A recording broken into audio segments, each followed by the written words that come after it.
The ready start. अध्यक्ष महोदय, खेती में उन्नति न होने का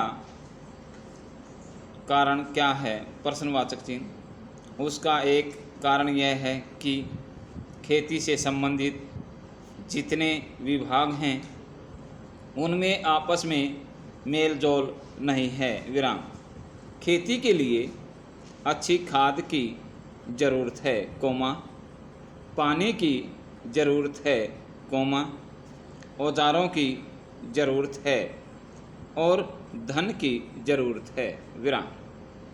इन सारी चीज़ों के लिए अलग अलग विभाग हैं, विराम। मालूम ऐसा पड़ता है कि उनका आपस में कोई संबंध नहीं है, विराम। वे आपस में मिलकर कोई योजना नहीं बनाते जिससे खेती की ज़रूरतें पूरी होती, विराम। इसलिए जब तक उनमें आपस में मेल जोल नहीं होगा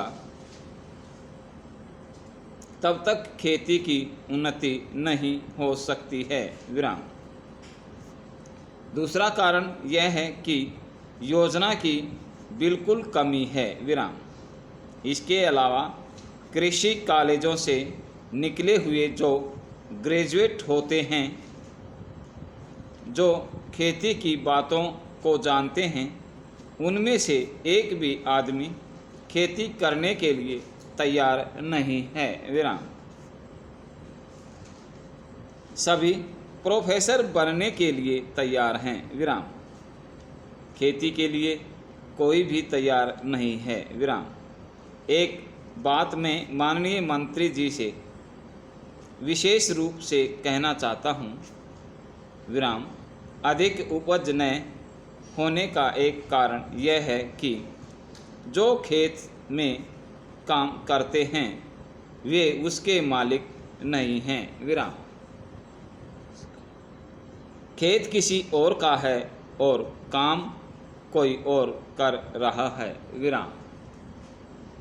इसलिए मेरा कहना यह है कि किसानों में जब तक यह भावना पैदा नहीं होगी कि यह मेरी भूमि है, तब तक अधिक उपज नहीं हो सकती है, विराम। इसके लिए आप जब तक भूमि सुधार नहीं करेंगे तब तक कोई बात बनने वाली नहीं है, विराम। दुर्भाग्य से इस देश में खेती करने वाले बहुत कम लोग ही जमीन के मालिक हैं, विराम। पैरा।